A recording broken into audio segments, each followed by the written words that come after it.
US and Arab leaders are locked in tense ceasefire negotiations as the fighting between Israelis and Palestinians threatens to spread across the Middle East. While Israel and Hamas battled for a fifth straight night, fierce confrontations engulfed the West Bank, leaving at least 10 Palestinian protesters dead.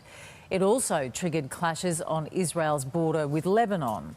And 3 rockets were fired towards Israel from Syria, an ally of the Jewish state's arch-rival Iran. In Gaza, a call to prayer is drowned out by the deafening roar of Israeli airstrikes. This one targeted a Hamas security compound.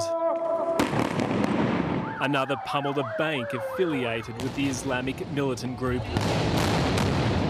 Israel coordinates these strikes from above and on the ground where troops have amassed along the border. It says it only targets members of Hamas. But today, more civilians became victims. 32 children are among more than 130 people killed in Gaza since Monday.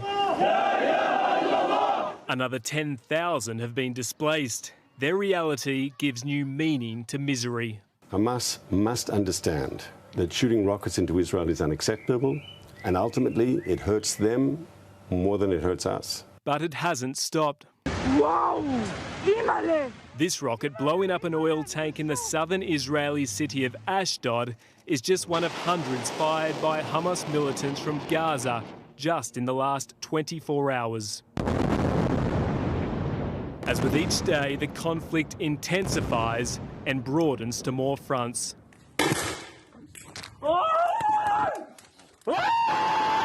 Across Israel, Arab and Jewish neighbours are turning on each other. A mob firebombed this 12-year-old Arab boy's family home in the town of Jaffa. Jewish schools and religious sites have been desecrated, while long-held tensions have erupted into deadly confrontations right across the Israeli-occupied West Bank.